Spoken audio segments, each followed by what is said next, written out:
George Hodel. I've been trying so hard to get into contact with you.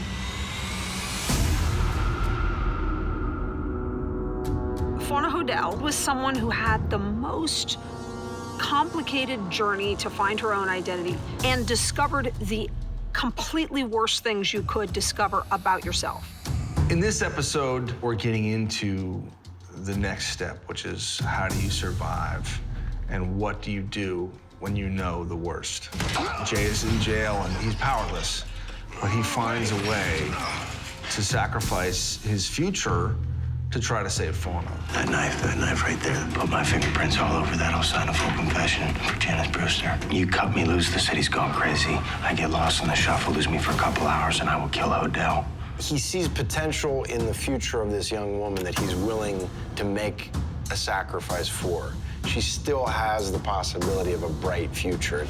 I also think there's a part of him that just is so self-loathing that he sees so much of himself in George Hodel that he wants to kill that part of himself that loved killing. In the last episode, the Watts riots have started. The city went out of control. The National Guard was called in. That added so much tension to the story and to this kind of eerie sense of the city under lockdown for us to play in. What are you about to do? Fauna. Where I'm going, you can't come.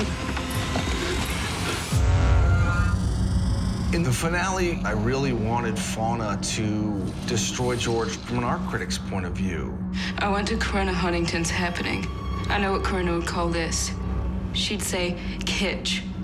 No one speaks to me like that. What really kills him is her taking him down as an artist. There's that determination to just stay alive. She realizes her own strength.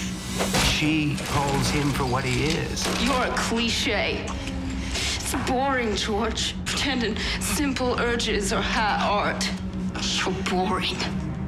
And that is what vanquishes him. I'm not sure many women right now want to see the woman say bye man again. And it does show this young woman's strength, that she ultimately has to pull herself up by the bootstraps.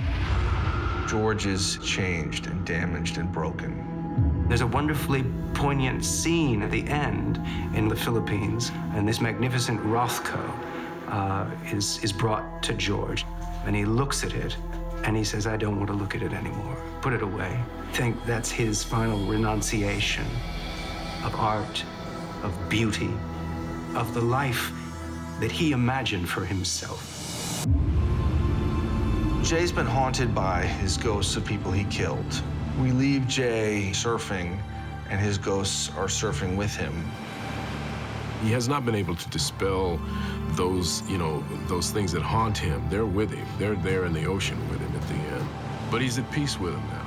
A big part of it is also you can be a good man without being a great man, and finding that truth is important for Jay. By the end, Fauna has grown up and she's become okay with who she was. Fauna writes this pretty heavy philosophical mini treatise on like what it means to be alive, So she's the one that has got to figure it out for herself. No one else is gonna do it. I think what stuck with me the most was how here's a perfect true crime story, but the outcome of the story is actually not the crime. The outcome of the story is that somebody whose identity should be completely taken apart and destroyed actually found a way to build her identity back and come out the other side of the story. When I look in the mirror, Jay, I see something else.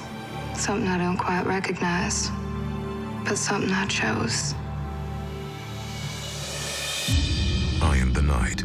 Binge the entire season now on demand and on the TNT app.